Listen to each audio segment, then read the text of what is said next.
그날도 여느 때처럼 새벽 4시에 눈이 떠졌습니다.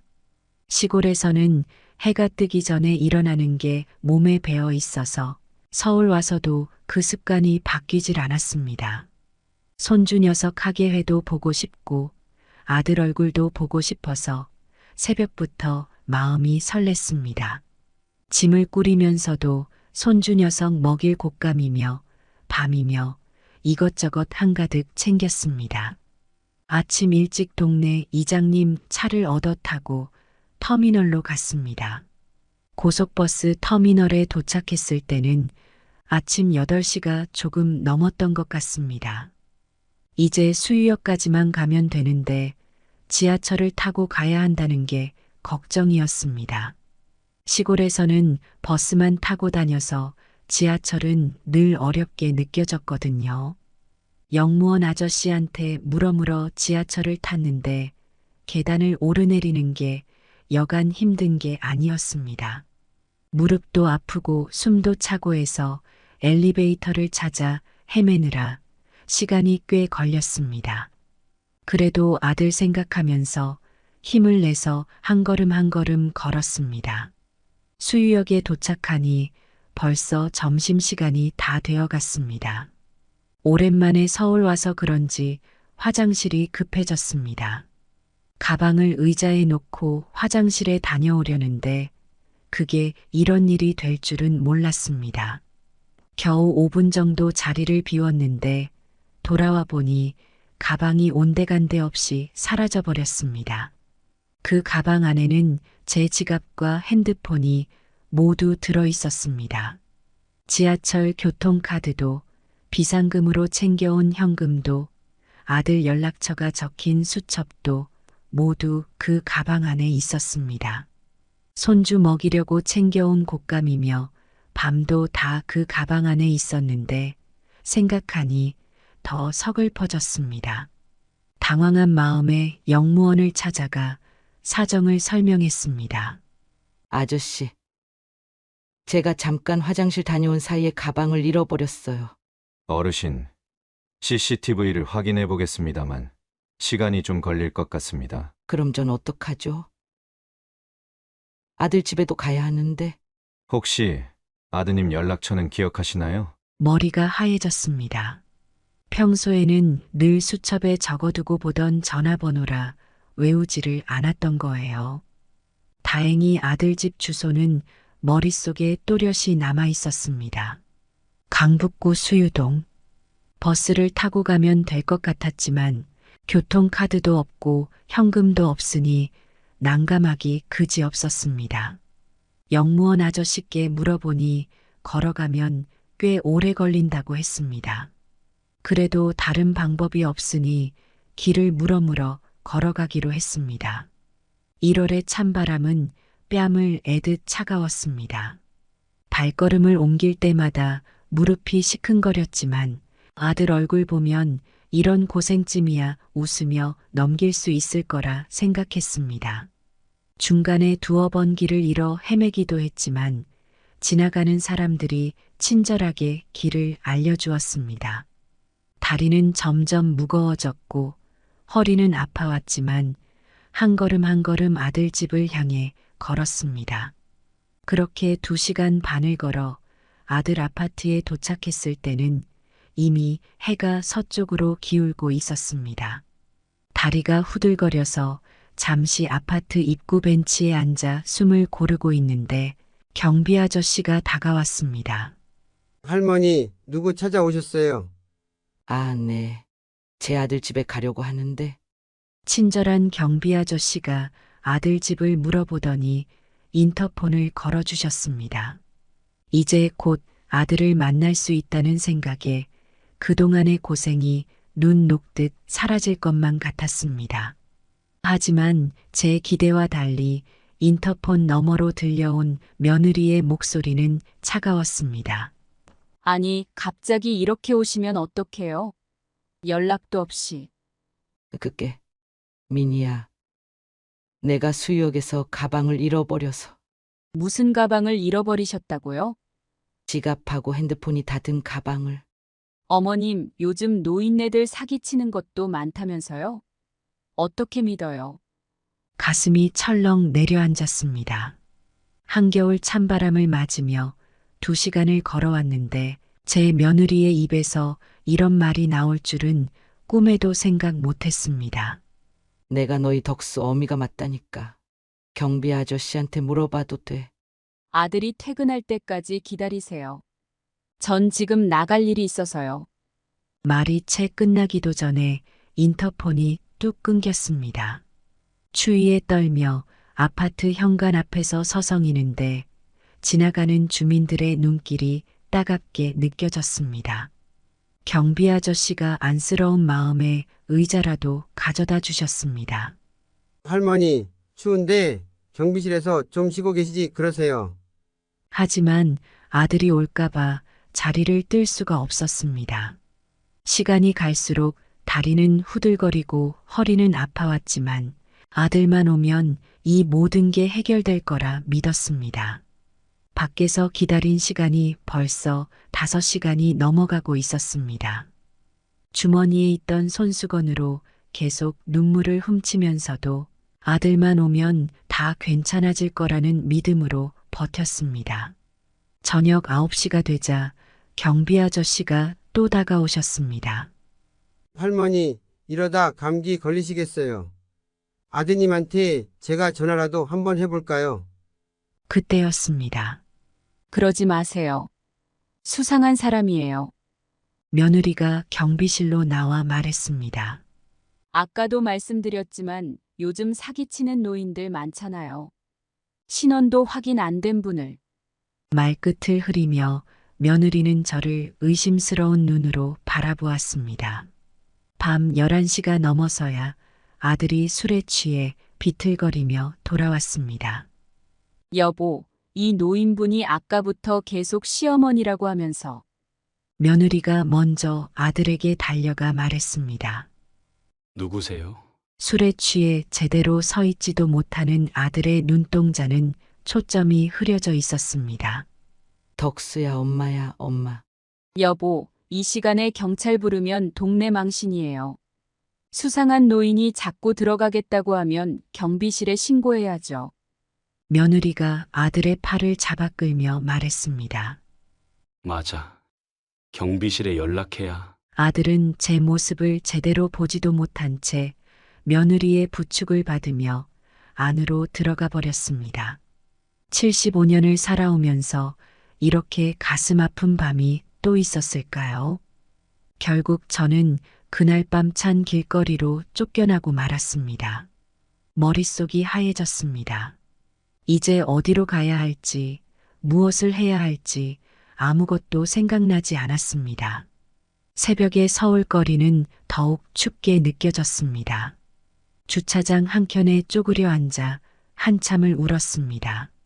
아들을 키우며 고생했던 지난 세월이 주마등처럼 스쳐 지나갔습니다.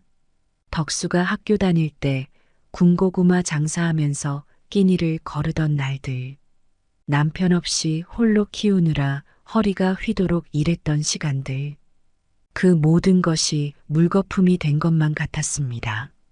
추위에 온몸이 덜덜 떨렸지만 그보다 더 아픈 건 찢어질 듯한 가슴이었습니다.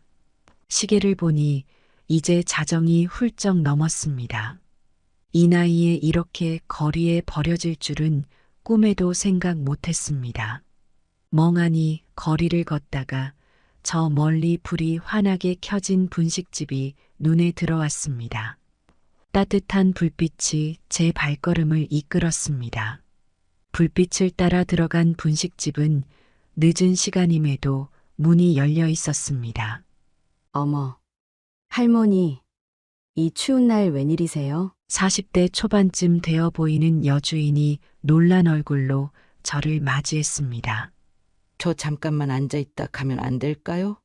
떨리는 목소리로 여주인에게 말을 건넸습니다.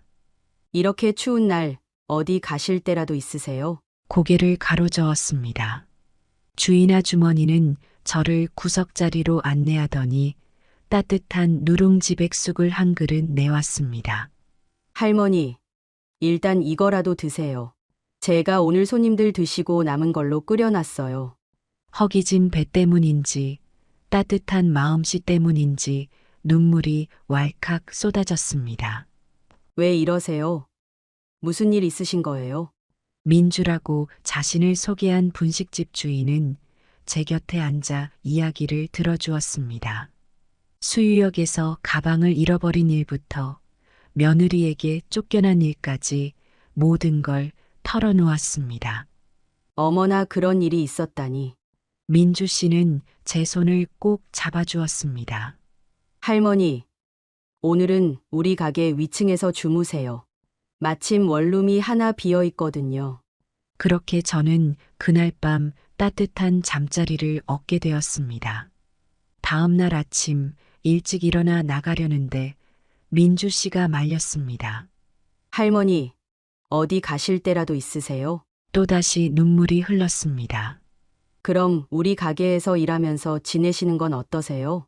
제가 혼자 하기엔 일이 좀 벅차거든요.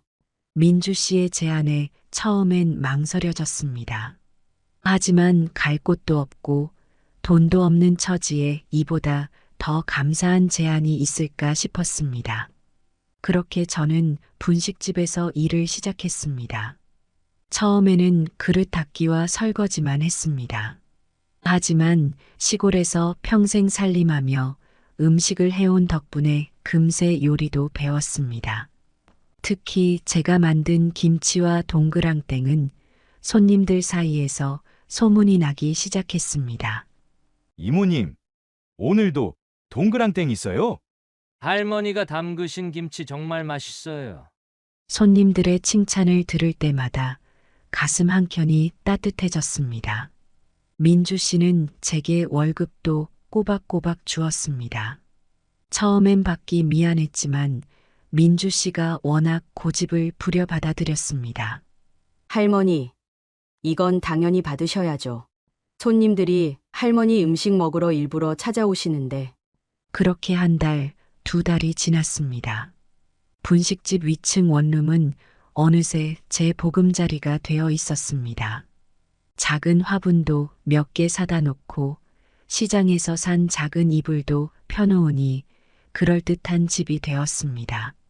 아침이면 일찍 일어나 가게 청소를 하고 김치와 반찬을 만들었습니다. 점심시간이면 학생들이 물밀듯이 들어와 떠들썩한 웃음소리로 가게를 채웠습니다.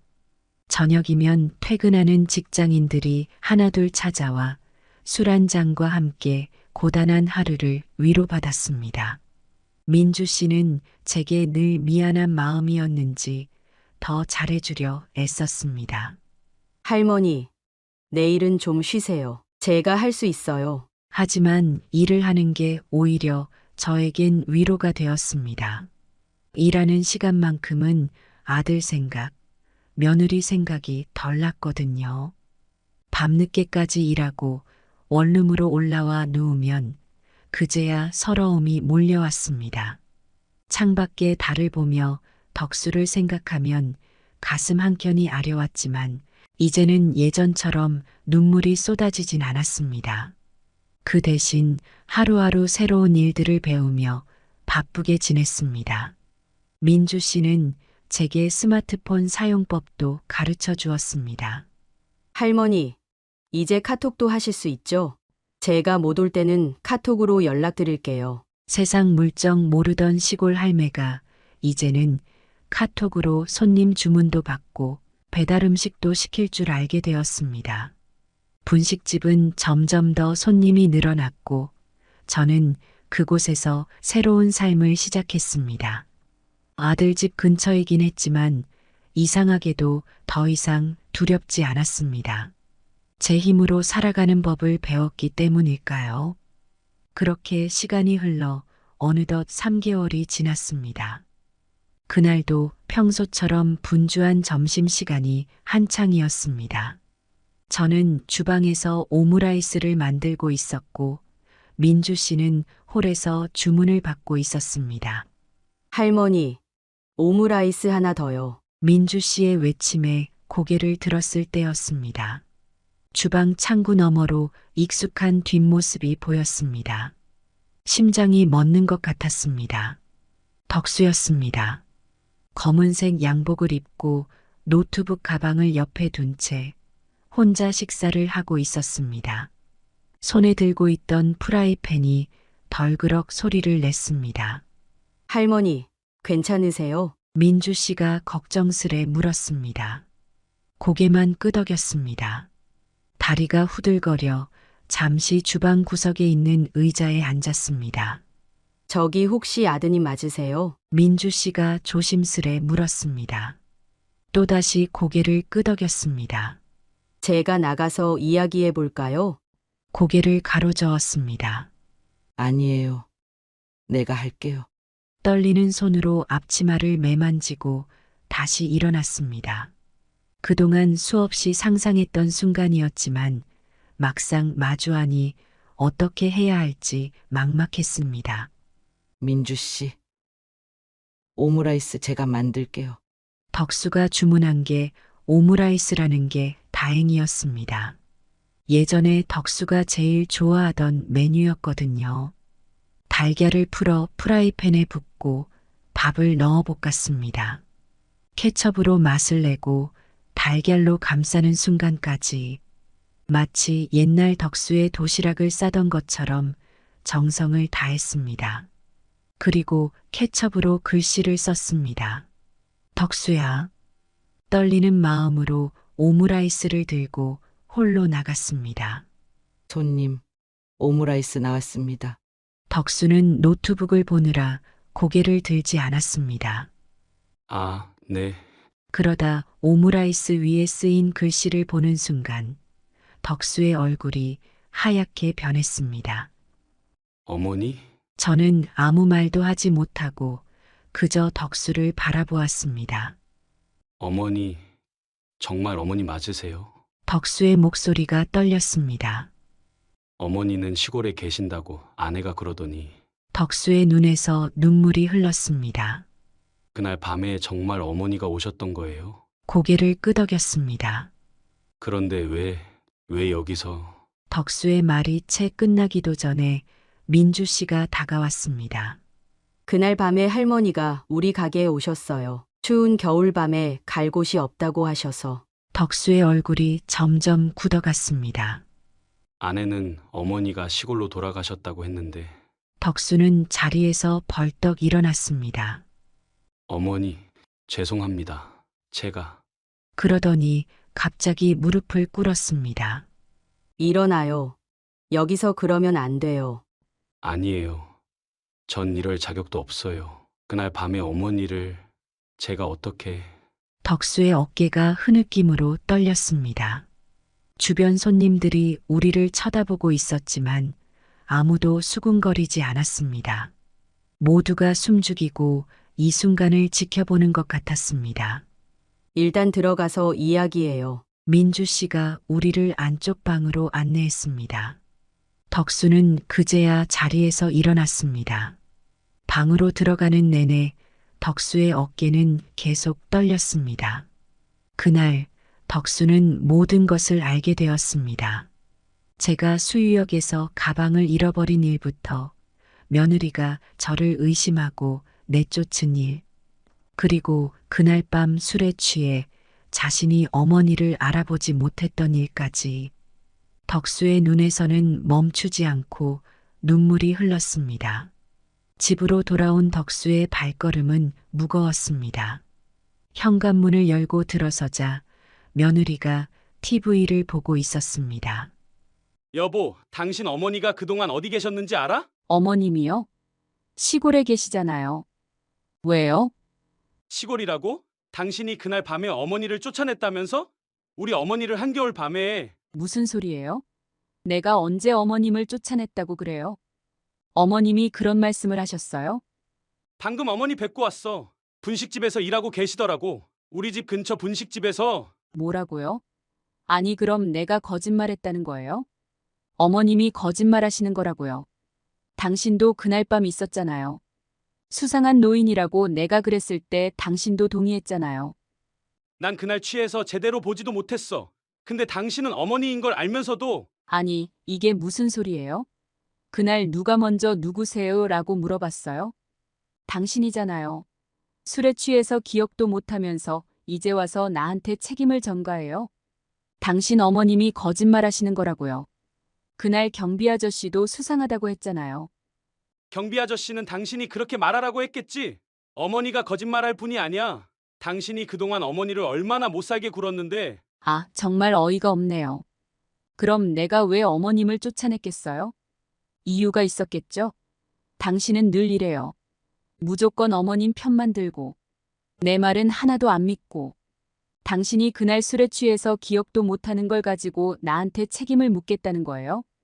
어머님이 거짓말하시는 걸 수도 있잖아요.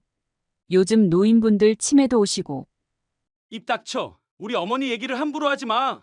당신 때문에 우리 어머니가 그 추운 겨울날 길거리를 떠돌아다니셨다니. 내가 이런 사람하고 살았다니. 네, 좋아요. 그렇게 어머님이 좋으시면 어머님하고 살아요. 내가 그동안 당신 뒷바라지 한 거, 시댁일도 도맡아 하면서 스트레스 받은 거, 다 물거품이네요. 전부 내 잘못이고 어머님만 착하시고. 누가 봐도 당신이 잘못했잖아요. 그날 술에 취해서 어머님도 못 알아보고. 근데 이제 와서 나한테 책임을 묻겠다고요?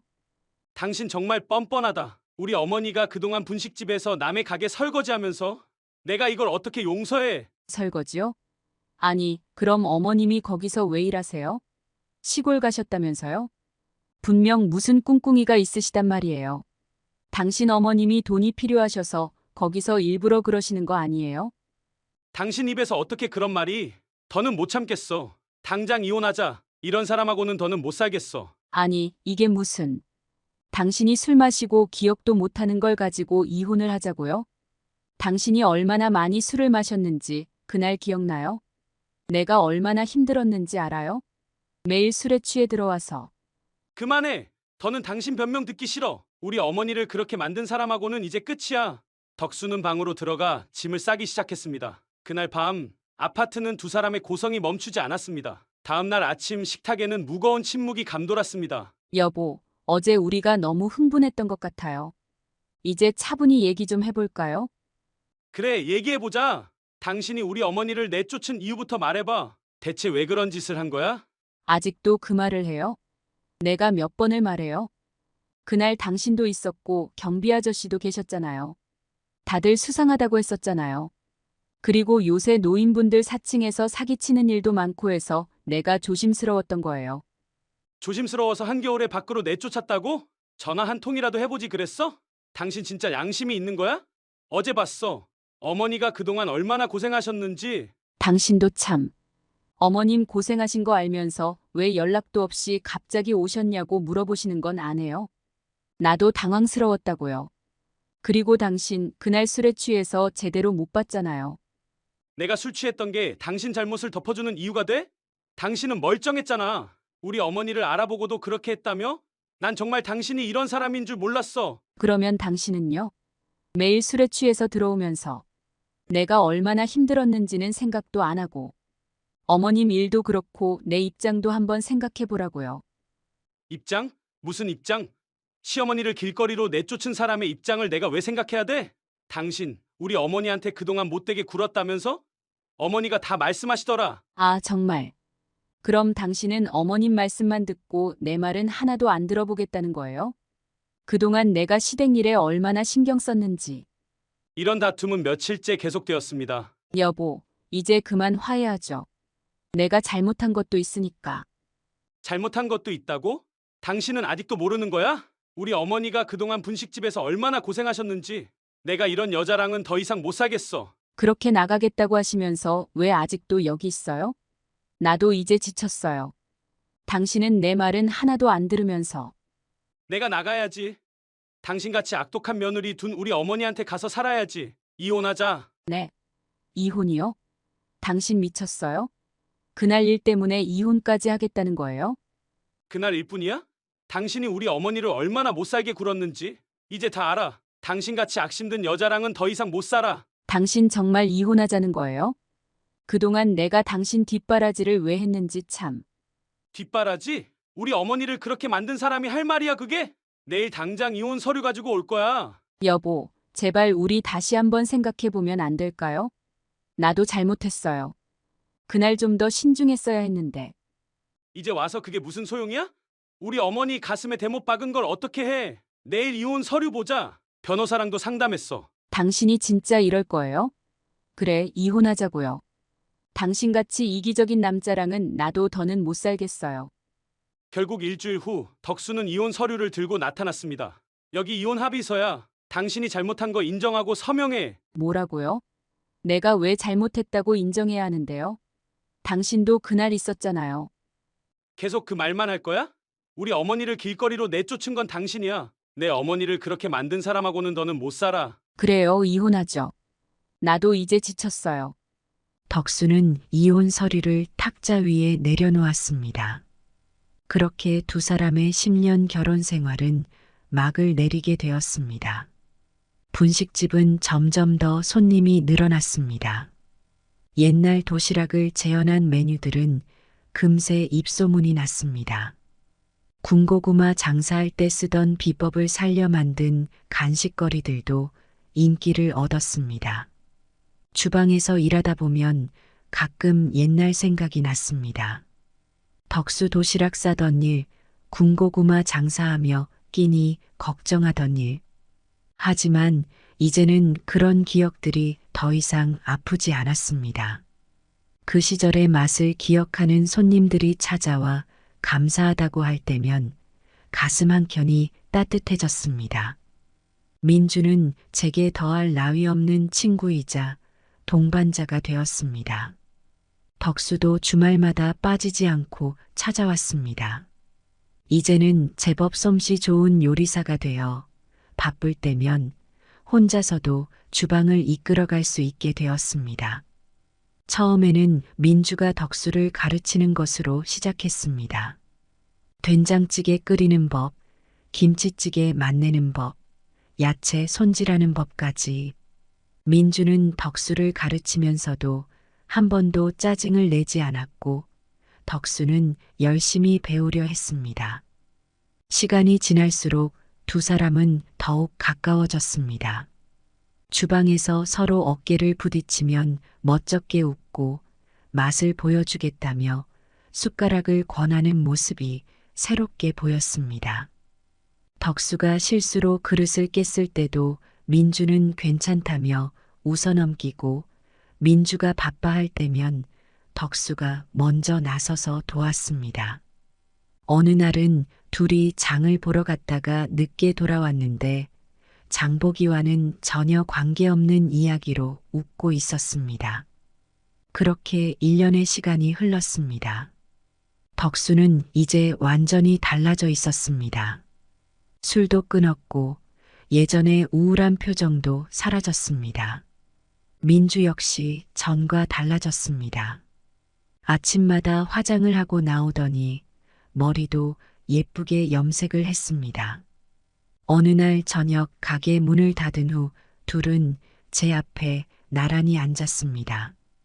덕수가 먼저 입을 열었습니다. 재혼하고 싶다고 했습니다.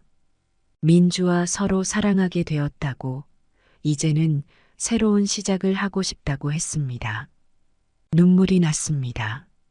그동안 덕수가 얼마나 힘들었는지, 그리고 민주를 만나 어떻게 변화했는지 모두 지켜봤기에 더욱 기뻤습니다.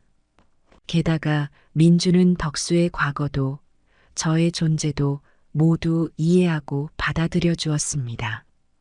두 사람은 조촐하게 결혼식을 올렸습니다. 분식집 단골들이 하객으로 와서 축하해 주었고 동네 어르신들은 덕수와 민주에게 덕담을 해 주었습니다. 분식집은 이제 단순한 식당이 아닌 추억을 파는 맛집이 되었습니다. 예전에 제가 살던 동네 사람들도 일부러 찾아올 정도였습니다. 세월은 참 이상한 것 같습니다.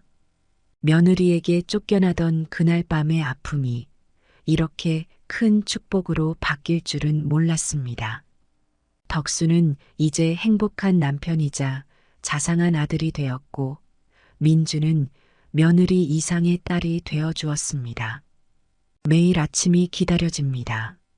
문을 열고 들어오는 손님들의 얼굴을 보는 것이, 그리고 두 사람이 함께 행복하게 일하는 모습을 보는 것이 하루의 가장 큰 기쁨이 되었습니다. 이제는 그날 밤 일이 오히려 감사하게 느껴집니다. 그날이 아니었다면 우리 가족이 이렇게 완벽해질 수 없었을 테니까요. 제 이름은 양기태입니다. 올해로 66이 되었지요. 제 인생에서 가장 후회되는 일을 들려드리려고 합니다. 지난해 추석 때 있었던 일인데 아직도 생각하면 가슴이 아픕니다. 추석이 다가오고 있었습니다. 텔레비전에서는 명절 준비하는 사람들로 북적이는 시장과 고속도로 뉴스를 보여주고 있었지요. 저는 그 모습을 보며 한숨만 쉬었습니다. 제겐 함께 명절을 보낼 가족이 없었거든요. 아내는 5년 전에 세상을 떠났고 외동아들 경구는 서울에서 바쁘게 살고 있었습니다. 경구에게 전화를 걸어 추석 계획을 물어보았습니다. 경구야, 이번 추석에는 집에 오니? 아버지, 죄송해요. 이번에도 일이 너무 바빠서요. 경구의 대답에 제 마음은 무너져 내렸습니다. 하지만 내색하지 않으려 애썼습니다. 그래. 일이 바쁘면 어쩔 수 없지. 건강 잘 챙기고. 전화를 끊고 나니 집안이 더욱 적막해 보였습니다. 며칠을 고민하다 결심했습니다. 경구를 보러 가기로 한 거죠. 아들이 바쁘다면 제가 찾아가면 되는 거 아니겠습니까? 버스터미널로 향하는 발걸음이 가벼웠습니다. 서울행 버스를 타고 창밖을 바라보며 생각했습니다. 경구가 얼마나 놀랄까? 반가워할까? 이 시간의 여정 끝에 서울에 도착했습니다. 경구의 아파트 앞에 서서 심호흡을 몇 번 하고 초인종을 눌렀습니다. 문이 열리고 경구의 놀란 얼굴이 보였습니다. 아버지, 어떻게 오셨어요? 경구의 목소리에서 당황스러움이 느껴졌습니다. 며느리도 놀란 표정으로 저를 바라보았죠. 추석인데 혼자 있기 싫어서 왔다. 하루만 있다 갈 테니 신경 쓰지 마라. 제 말에 경구와 며느리는 어색한 미소를 지었습니다. 그렇게 제 추석 방문이 시작되었습니다. 그때는 몰랐습니다. 이 방문이 제게 얼마나 큰 상처를 남길지. 경구의 집에 들어서자 어색한 공기가 감돌았습니다. 경구와 며느리는 분주히 움직이며 저를 맞이할 준비를 했습니다. 아버지, 짐이 무거우셨죠? 제가 들어드릴게요. 경구가 제 가방을 받아들며 말했습니다. 며느리는 부엌으로 향하며 말했습니다. 아버님, 차 한 잔 드릴게요. 잠시만 기다려주세요. 저는 거실 소파에 앉아 주변을 둘러보았습니다. 깔끔하게 정돈된 집안 분위기가 좋아 보였습니다. 하지만 어딘가 모르게 차가운 느낌이 들었습니다. 가족의 따뜻함이 느껴지지 않았거든요. 며느리가 차를 가져왔습니다. 아버님, 여기 차 드세요. 오시는 길 힘드셨죠? 고맙다. 괜찮아. 이 정도 거리는 문제 없어. 며느리의 표정에서 어색함이 느껴졌습니다. 며느리는 자리에 앉지 않고 서 있었습니다. 저 아버님, 갑자기 오셔서 좀 당황스러워요. 집안 정리도 안 되어 있고. 제 마음이 불편해졌습니다. 괜찮다. 신경 쓰지 마라. 내가 불편하게 해서 미안하구나. 경구가 거실로 들어왔습니다. 그의 얼굴에도 당황스러움이 가득했습니다. 아버지, 갑자기 오신다고 연락도 없으셨네요. 너희들 바쁜 걸 알아서 그랬다. 방해될까봐. 경구는 한숨을 쉬었습니다. 아버지, 저희가 일한다고 했잖아요. 갑자기 오시면 곤란해요. 제 마음이 무거워졌습니다. 아들의 집에 와서 이렇게 환영받지 못할 줄은 몰랐습니다. 하지만 이해하려고 노력했습니다. 그래. 내가 잘못했다. 하루만 있다 갈 테니 걱정하지 마라. 경구와 며느리는 서로 눈치를 보더니 결국 한숨을 내쉬었습니다. 알겠어요. 아버지, 편하게 쉬세요. 저희는 일 좀 처리하고 올게요. 그들은 각자의 방으로 들어갔고 저는 홀로 거실에 남았습니다. 창밖으로 보이는 서울의 풍경을 바라보며 생각했습니다. 내가 잘못 온 걸까? 아들에게 부담을 준 걸까? 그때는 몰랐습니다. 이 방문이 우리 사이를 더 멀어지게 할 줄은. 시간이 흘러 저녁 식사 시간이 되었습니다. 경구와 며느리는 각자의 일을 마치고 나왔습니다. 아버지, 저녁 먹으러 가시죠. 경구가 말했습니다. 저는 기대에 차서 식탁으로 향했습니다. 오랜만에 가족과 함께하는 식사, 정말 즐거울 거라 생각했죠. 하지만 현실은 달랐습니다. 식탁에 앉자마자 경구와 며느리는 각자의 스마트폰을 꺼내 들었습니다. 아버지, 먼저 드세요. 저희는 좀 이따 먹을게요. 경구가 말했습니다. 저는 어리둥절했습니다. 같이 먹는 게 좋지 않겠니? 죄송해요. 아버지, 잠깐 중요한 메일을 확인해야 해서요. 저는 한숨을 삼키며 밥을 떠먹기 시작했습니다. 옛날 생각이 났습니다. 제 아버지께서 늘 하시던 말씀이 떠올랐죠. 밥상에서는 대화를 나누며 먹어야 한다. 그 말씀을 꺼내려다 관두었습니다. 지금 이 상황에서는 맞지 않을 것 같았거든요. 대신 옛날 이야기를 꺼냈습니다. 경구야, 너 어렸을 때 우리 가족이 함께 갔던 바닷가 여행 기억나니? 경구는 고개를 들어 잠깐 저를 바라보더니 다시 스마트폰으로 시선을 돌렸습니다. 아, 네, 기억나요. 그의 대답은 건성이었습니다. 제 이야기에 별로 관심이 없어 보였죠. 며느리가 갑자기 말을 꺼냈습니다. 아버님, 고기를 그렇게 많이 드시면 안 돼요. 콜레스테롤 수치가 올라갈 거예요. 저는 깜짝 놀랐습니다. 아, 그래? 하지만 가끔은 괜찮지 않을까? 매일의 식습관이 중요해요. 채소를 더 드세요. 며느리의 말투가 조금 날카로웠습니다. 식사는 그렇게 불편한 분위기 속에서 계속되었습니다. 저는 가족들과 대화를 나누고 싶었지만 그들은 각자의 세계에 빠져 있었습니다. 밥을 다 먹고 나서야 경구와 며느리는 스마트폰을 내려놓았습니다. 아버지, 식사 맛있게 하셨어요? 경구가 물었습니다. 저는 억지로 미소를 지었습니다. 그래, 맛있었다. 하지만 제 마음속에는 쓴맛이 가득했습니다. 식사가 끝나고 설거지를 하려 했지만 며느리가 만류했습니다. 아버님, 그냥 두세요.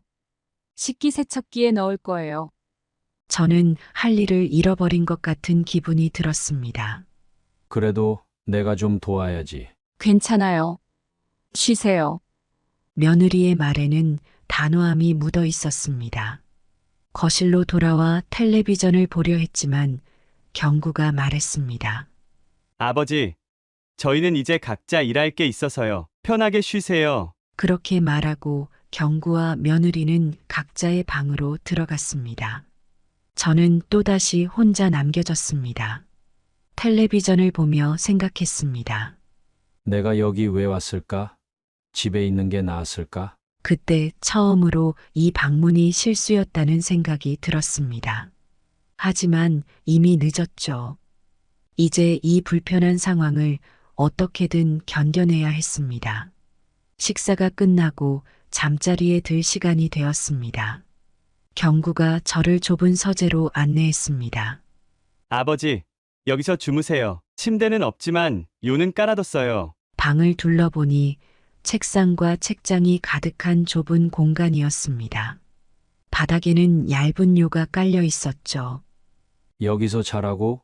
거실 소파에서 자도 괜찮은데. 제 말에 경구는 고개를 저었습니다.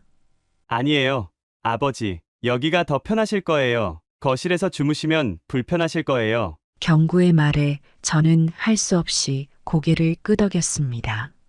좁은 방에 들어서니 답답한 기분이 들었습니다.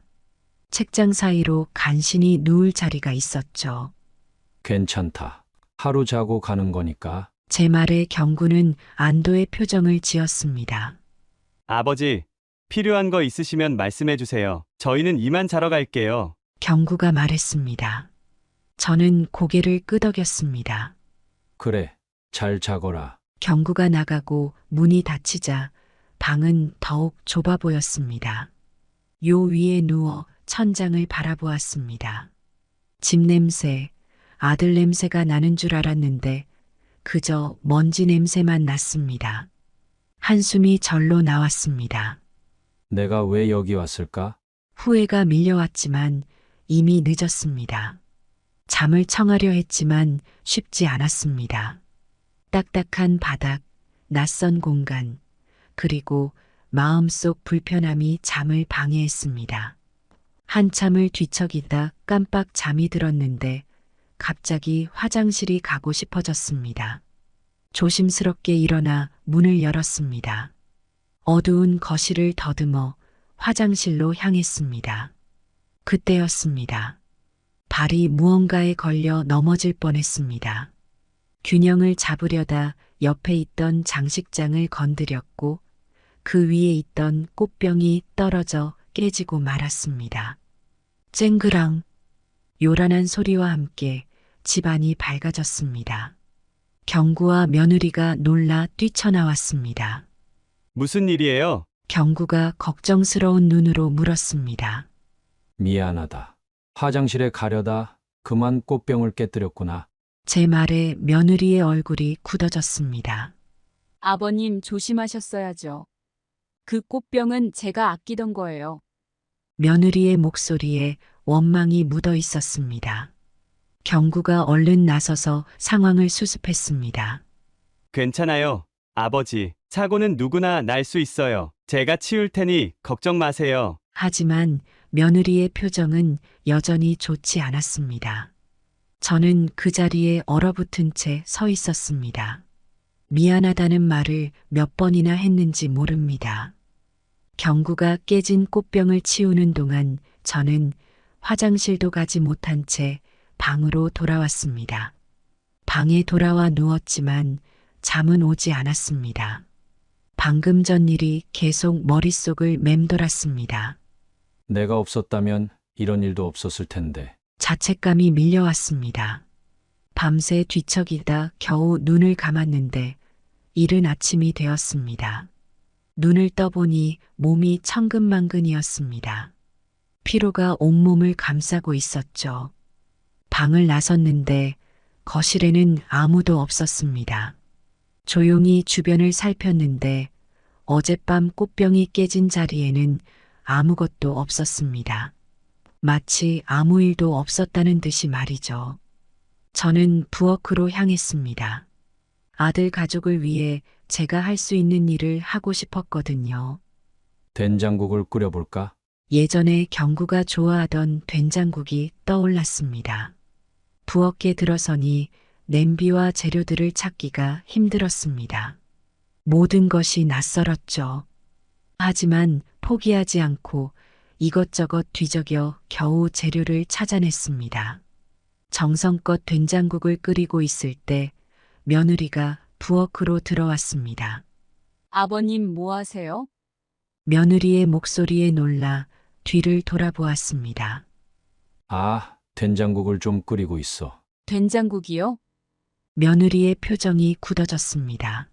그래, 경구가 어렸을 때 좋아하던 건데. 제 말이 채 끝나기도 전에 며느리가 말을 잘랐습니다. 아버님, 저희는 아침에 주로 샐러드를 먹어요.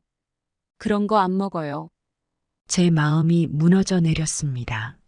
정성껏 준비한 음식이 쓸모없게 된 것 같았죠. 아, 그렇구나. 미안하구나. 내가 몰랐네. 며느리는 한숨을 쉬며 냉장고를 열었습니다. 제가 준비할게요. 아버님은 그냥 앉아 계세요. 저는 할 말을 잃은 채 식탁에 앉았습니다. 며느리가 준비한 샐러드와 토스트가 테이블에 올랐습니다. 경구도 잠시 후 나왔는데 그는 제가 끓인 된장국은 쳐다보지도 않았습니다. 아버지, 이런 거 드시기 힘드시죠? 죄송해요. 저희가 건강식을 즐겨 먹어서. 경구가 미안한 듯 말했습니다. 저는 고개를 저었습니다. 아니다. 괜찮아. 나도 건강해야지. 하지만 제 마음속에는 서운함이 가득 찼습니다. 식사를 하는 동안 아무도 말이 없었습니다. 경구와 며느리는 각자의 스마트폰을 보며 무언가를 열심히 하고 있었죠. 저는 샐러드를 씹으며 생각했습니다. 내가 만든 된장국은 어떻게 되는 걸까? 식사가 끝나고 설거지를 하려 했지만 며느리가 또다시 만류했습니다. 아버님, 그냥 두세요. 식기세척기에 넣을 거예요. 저는 또다시 쓸모없는 사람이 된 것 같았습니다. 경구가 출근 준비를 하며 말했습니다. 아버지, 저는 이제 회사에 가봐야 해요. 집에서 편하게 쉬고 계세요. 그래. 조심히 다녀오너라. 제 말에 경구는 어색하게 웃으며 집을 나섰습니다. 며느리도 곧 외출 준비를 했습니다. 아버님, 저도 나가봐야 해요. 집에 혼자 계셔도 괜찮으시죠? 그럼 나는 어떻게 하면 되지?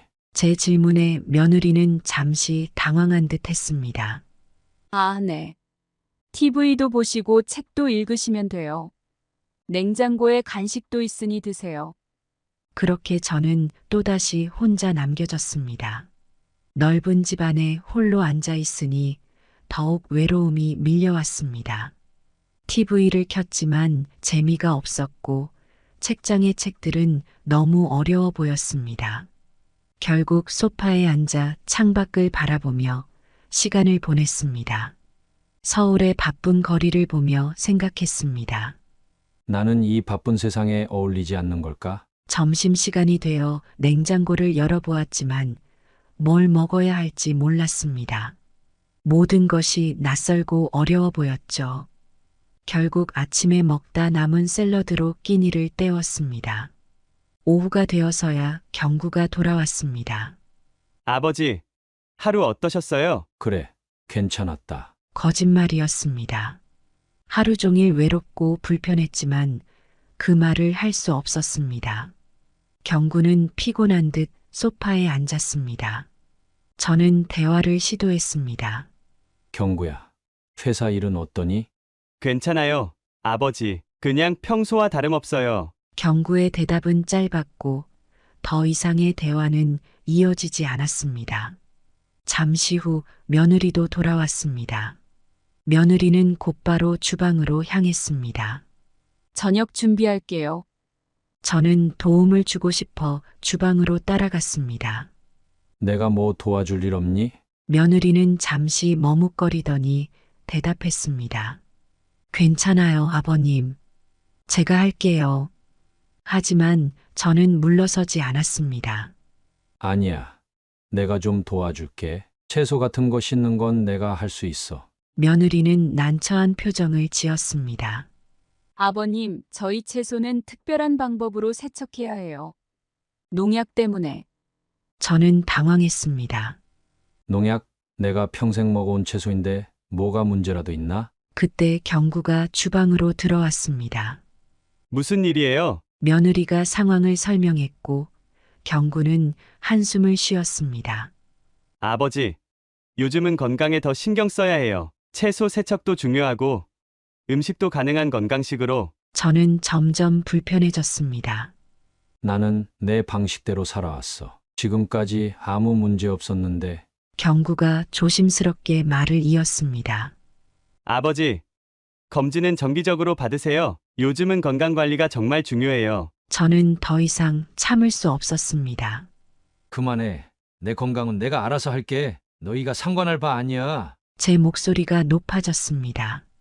순간 주방의 분위기가 얼어붙었습니다. 경구와 며느리는 놀란 표정으로 저를 바라보았습니다. 저도 제가 화를 낸 것에 당황했습니다. 미안하다. 내가 좀 과민했구나. 제 사과에 경구가 조심스럽게 말했습니다. 아니에요. 아버지, 저희가 너무 간섭했나 봐요. 하지만 이미 분위기는 엉망이 되어버렸습니다.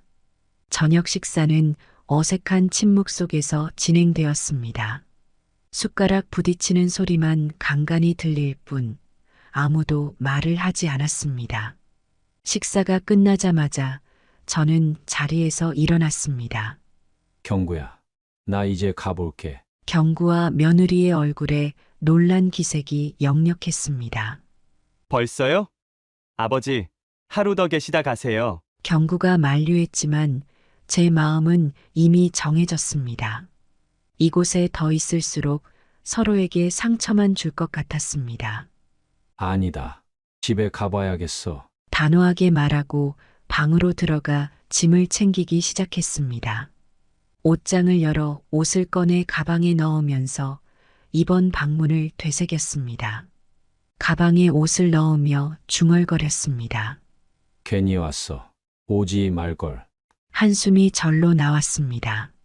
집을 나설 때의 기대와 설렘은 어디로 갔는지 이제는 후회만 가득했습니다.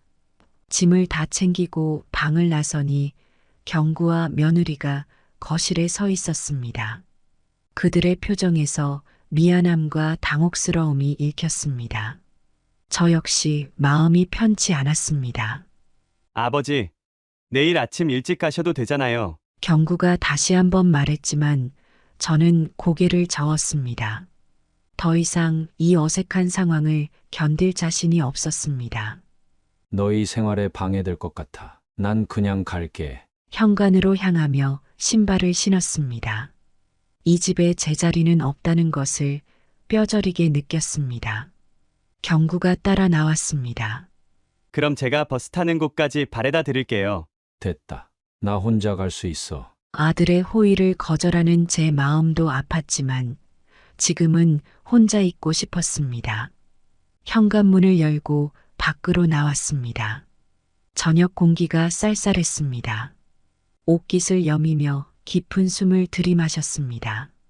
뒤돌아보니 경구와 며느리가 어색한 표정으로 서 있었습니다. 그럼 잘 있어라. 그렇게 말하고 엘리베이터로 향했습니다.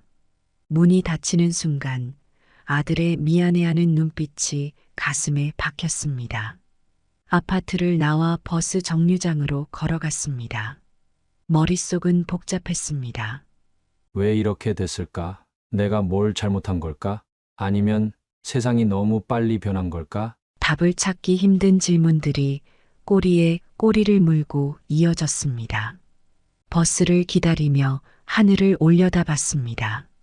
어둑어둑해진 하늘에 별 하나가 반짝였습니다. 문득 아내와 함께 별을 보며 걸었던 젊은 시절이 떠올랐습니다. 그때는 미래가 밝아 보였는데 버스가 도착하고 올라탔습니다. 요금을 내고 자리에 앉으며 깊은 한숨을 내쉬었습니다. 창밖으로 서울의 밤 풍경이 스쳐 지나갔습니다. 반짝이는 네온 사인과 고층 빌딩들, 모든 것이 낯설고 차갑게 느껴졌습니다. 버스가 고속도로에 진입하자 주변 풍경이 단조로워졌습니다. 어둠 속에 가로등만이 일정한 간격으로 지나갔습니다. 그 모습이 마치 제 인생 같다는 생각이 들었습니다. 홀로 걸어온 길, 주머니에서 휴대폰을 꺼내 보았습니다. 경구에게서 온 메시지가 있었습니다. 아버지, 조심히 가세요. 연락 주세요. 읽고 나서도 한참을 바라보다가 다시 주머니에 넣었습니다. 대답할 말이 생각나지 않았습니다. 집에 가면 뭘 해야 하나? 텅 빈 집에 혼자 돌아가 무얼 해야 할지 막막했습니다. 평소엔 느끼지 못했던 외로움이 밀려왔습니다. 버스 안은 조용했습니다. 대부분의 승객들이 졸고 있었습니다. 저만 홀로 깨어 창밖을 바라보며 생각에 잠겼습니다. 나는 과연 좋은 아버지였을까? 경구에게 더 많은 것을 해줬어야 했나? 후회와 자책이 마음을 무겁게 눌렀습니다. 그렇게 생각하며 긴 귀갓길에 올랐습니다. 집으로 돌아가는 길이 이렇게 멀게 느껴진 적은 없었습니다. 버스는 어둠을 가르며 달렸고 저는 그 안에서 제 인생을 되돌아보며 긴 밤을 보냈습니다. 집에 도착하자 온몸에 피로가 몰려왔습니다. 현관문을 열고 들어서니 냉랭한 공기가 절 맞이했습니다. 짐을 내려놓고 주방으로 향했습니다. 냉장고를 열어보니 반찬이라고는 김치 한 조각뿐이었습니다. 된장찌개나 끓여 먹어볼까? 찬장에서 된장을 꺼내고 냄비에 물을 붓습니다. 불을 켜고 된장을 풀어 넣으면서 생각했습니다. 경구 어릴 때 자주 해 먹였는데 양파를 썰다 말고 잠시 멍해졌습니다. 경구가 어렸을 때 아내와 함께 식탁에 둘러앉아 된장찌개를 먹던 때가 떠올랐습니다. 그때는 정말 행복했는데 두부를 넣고 팔팔 끓이다 보니 어느새 찌개가 완성되었습니다. 밥을 말아 한 숟가락 떠먹었습니다. 뜨거운 국물이 목을 타고 내려가자 갑자기 눈시울이 뜨거워졌습니다. 아, 뜨거워. 혼잣말로 중얼거렸지만 사실 뜨거운 건 국물만이 아니었습니다. 가슴 한편이 뜨겁게 아려왔습니다. 밥그릇을 들고 TV 앞 소파로 자리를 옮겼습니다. TV를 켰지만 소리만 들릴 뿐 화면은 눈에 들어오지 않았습니다. 머릿속엔 온통 경군의 집에서 있었던 일들 뿐이었습니다. 내가 너무 구식인가? 아니면 세상이 너무 빨리 변한 걸까? 숟가락질을 하면서도 계속 이런 생각들이 맴돌았습니다. 문득 경구 내외가 먹던 샐러드가 떠올랐습니다. 그게 정말 맛있나? 제 입맛에는 도저히 맞지 않았지만 그들에겐 그게 일상인 모양이었습니다. 된장찌개를 다 먹고 그릇을 내려놓았습니다. 배는 불렀지만 마음의 허기는 채워지지 않았습니다. 휴대폰을 꺼내 경구의 번호를 눌렀다가 다시 끊었습니다. 무슨 말을 해야 할지 모르겠더군요. 소파에 기대어 눈을 감았습니다. 텅 빈 집안을 채우는 TV 소리만이 울려 퍼졌습니다. 내일은 뭘 하며 보내지? 이제 와서야 일상으로 돌아왔다는 게 실감났습니다. 한숨을 내쉬며 주방으로 가 그릇을 씻었습니다. 설거지를 하면서도 계속 생각이 꼬리에 꼬리를 물었습니다. 다시 가볼까? 아니야. 가봤자 또 그럴 거야. 씻은 그릇을 정리하고 다시 거실로 돌아왔습니다. 달력을 보니 내일 동네 친구들 만나는 날이었습니다. 가서 이야기나 해볼까? 그렇게 생각하며 잠자리에 들었습니다. 다음 날 아침 동네 정자에 도착했습니다. 친구들이 벌써 와서 앉아 있었습니다. 어이, 기태야, 오랜만이다. 김 씨가 반갑게 손을 흔들었습니다. 그래, 잘 있었나? 자리에 앉으며 인사를 건넸습니다. 어제 서울 다녀왔다면서? 어땠어? 박 씨가 물었습니다. 저는 잠시 망설이다 대답했습니다. 그래, 다녀왔지. 아들 보고 왔으면 좋았겠네. 이 씨의 말에 쓴웃음이 나왔습니다. 글쎄, 좋았는지 모르겠어. 친구들의 표정이 궁금해졌습니다. 왜? 무슨 일 있었어? 김 씨가 걱정스러운 듯 물었습니다. 한숨을 쉬며 말을 이었습니다. 가보니까 말이야. 내가 낯설더라고. 그게 무슨 소리야? 아들 내외가 사는 모습이 너무 달라. 내가 끼어들 자리가 없어. 친구들은 공감하는 듯 고개를 끄덕였습니다. 박 씨가 말했습니다. 나도 그랬어. 지난번에 딸네 갔다 왔는데. 말이야, 어땠는데? 궁금해서 물었습니다. 아침부터 저녁까지 다들 바빠. 손주들은 학원 다니느라 볼 새도 없고. 박 씨가 말에 다들 고개를 끄덕였습니다. 이 씨가 말을 받았습니다. 맞아. 요즘 세상이 너무 빨리 변하니까 우리 같은 늙은이들은 따라가기 힘들지. 그래도 자식들이니까 이해해야 하는 거 아닐까? 김 씨의 말에 고개를 갸웃거렸습니다. 이해는 하지. 근데 마음이 아프더라고. 제 말에 모두가 깊은 침묵에 빠졌습니다. 잠시 후 박 씨가 말했습니다. 그래도 기태야, 넌 아들이라도 보고 왔잖아. 난 연락도 잘 안 돼. 그 말을 듣자 마음이 조금 편해졌습니다. 그렇게 생각하니 조금 위안이 되네. 우리가 늙었다고 자식들이 무시하는 건 아닐 거야. 그저 살기 바쁜 거지. 이 씨의 말에 모두가 동의했습니다. 그래, 맞아. 우리도 젊었을 때는 바빴잖아. 김 씨의 말에 옛 생각이 났습니다. 기태야, 자식 없다고 생각하고 살아. 그게 편해. 박 씨의 조언에 고개를 끄덕였습니다. 그래야겠네. 고마워. 친구들의 말에 힘을 얻었습니다. 대화를 나누다 보니 마음이 한결 가벼워졌습니다. 혼자 고민하는 것보다 이렇게 털어놓으니 좋았습니다.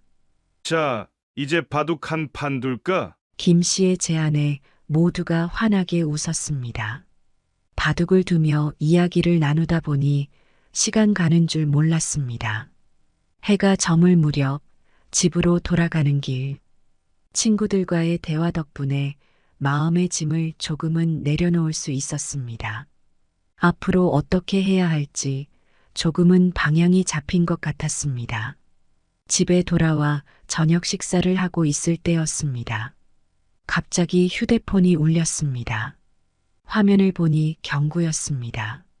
잠시 망설이다 전화를 받았습니다. 여보세요. 아버지, 저예요. 경구요. 경구의 목소리가 조심스럽게 들렸습니다. 그래. 무슨 일이니? 저번에 갑자기 가셔서 좀 걱정되어서요. 잘 가셨어요? 제 마음속에 복잡한 감정이 일었습니다. 걱정해주는 아들이 고맙기도 하고 또 한편으로는 서운하기도 했습니다. 나? 그래. 잘 도착했지. 잠시 침묵이 흘렀습니다. 경구도 저도 무슨 말을 해야 할지 모르는 듯 했습니다. 그때 친구들과 나눈 대화가 떠올랐습니다. 깊은 숨을 들이쉬고 말을 이었습니다. 경구야, 사실 나 할 말이 있어. 네. 아버지, 무슨 말씀이세요? 지난번에 내가 갑자기 찾아가서 미안하다. 아니에요. 아버지, 저희가 잘 못해서. 제가 말을 끊었습니다. 아니다. 내 잘못이야. 너희 생활에 방해가 됐지. 아버지, 그렇지 않아요. 저희가 더 신경 썼어야 했는데. 경구야, 들어봐. 나도 이제 알겠다. 잠시 말을 멈추고 생각을 정리했습니다. 너희 세대는 너희 방식대로 살아야 해. 나는 그걸 이해하지 못했어. 아버지, 나도 이제 내 방식대로 살아갈 거야. 무슨 말씀이세요? 앞으로는 너희 생활에 방해되지 않게 할 거야. 연락도 최소한으로 하자. 경구의 목소리에 당혹감이 묻어났습니다. 아버지, 그게 무슨... 오해하지 마라. 내가 너를 미워해서 그러는 게 아니야. 깊은 숨을 내쉬고 계속 말을 이었습니다. 너도 바쁘게 살아야 하고 나도 내 삶이 있어. 서로 간섭하지 말고 각자의 삶을 살자는 거야. 전화기 너머로 경구가 말을 못 잇고 있는 게 느껴졌습니다. 아버지, 제가 뭘 잘못했나요? 아니다. 너 잘못이 아니야. 이건 내 결정이야. 제 목소리에 흔들림이 없도록 노력했습니다. 나도 앞으로 바쁘게 살 거야. 동네 친구들도 만나고 새로운 취미도 가져볼 생각이야. 그래도 아버지, 가끔은 연락드려도 되죠? 경구의 목소리에 불안함이 묻어났습니다. 물론이지. 하지만 너무 자주는 말고 서로의 생활을 존중하자. 통화를 마치고 전화를 끊었습니다. 가슴이 먹먹했습니다. 하지만 이게 최선이라고 생각했습니다. 창밖을 바라보니 어느새 밤이 깊어 있었습니다. 별들이 반짝이는 하늘을 보며 생각에 잠겼습니다. 이게 맞는 걸까? 잠시 의문이 들었지만 곧 마음을 다잡았습니다. 그래. 이게 맞아. 서로에게 좋은 거야. 다음 날 아침 평소보다 일찍 일어났습니다. 오랜만에 텃밭에 나가 물을 주고 잡초를 뽑았습니다. 땀을 흘리며 일하다 보니 마음이 조금은 가벼워졌습니다. 점심때 동네 정자에 들렀습니다. 친구들과 바둑을 두며 웃고 떠들었습니다. 문득 이런 생활이 나쁘지 않다는 생각이 들었습니다. 저녁에는 동네 문화센터에 가보기로 했습니다. 컴퓨터 강좌가 있다고 해서 등록해 볼 생각입니다. 나이 들어 배우기 힘들겠지만 해볼 만한 가치는 있겠지. 잠자리에 들며 오늘 하루를 되새겼습니다. 경구와의 통화, 텃밭 가꾸기, 친구들과의 시간, 그리고 새로운 도전. 비록 가족과 멀어진 것 같아 마음 한편이 아프지만 이것도 나름의 행복이라는 생각이 들었습니다. 이제 나의 새로운 인생이 시작되는 걸까? 눈을 감으며 생각했습니다. 내일은 또 어떤 하루가 될까? 오랜만에 내일이 기대되는 기분이었습니다. 어쩌면 이번 서울 방문은 실수가 아니었을지도 모릅니다. 그 덕분에 저는 새로운 시작을 할 수 있게 되었으니까요. 비록 아들과는 거리가 생겼지만 제 인생의 새로운 장이 열린 것 같았습니다. 앞으로의 날들이 어떨지 모르겠지만 한 가지는 확실했습니다. 더 이상 과거에 연연하지 않고 현재를 살아갈 것이라는 점입니다. 그리고 언젠가 경구와도 더 나은 관계를 만들어갈 수 있기를 그렇게 소망하며 잠이 들었습니다. 그렇게 몇 달이 지났습니다. 제 일상은 조금씩 변해갔습니다. 컴퓨터 강좌를 들으며 컴퓨터도 꽤 다룰 줄 알게 되었고 텃밭 가꾸기는 이제 제 일과가 되었습니다. 매일 아침 채소들에게 물을 주고 이야기를 나누곤 합니다. 가끔은 수확한 채소를 이웃들과 나누며 소소한 기쁨을 느낍니다. 동네 친구들과의 만남도 더 자주 가집니다.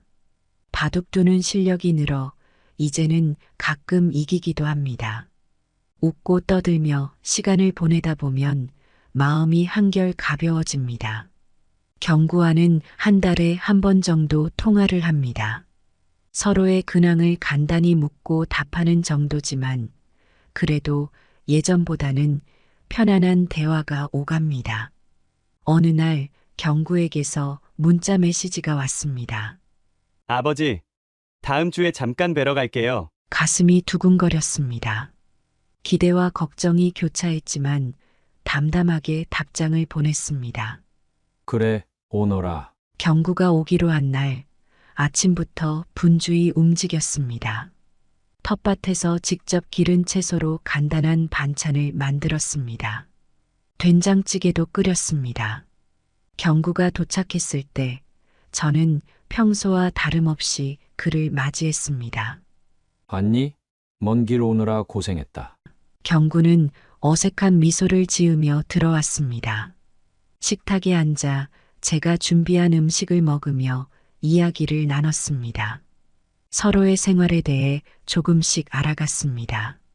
경구도 제 변화에 놀란 듯 했습니다. 아버지, 요즘 컴퓨터도 배우신다고요? 그래, 늙어서 배우기 쉽지는 않지만 재미있더라. 경구의 눈에 존경의 빛이 어렸습니다.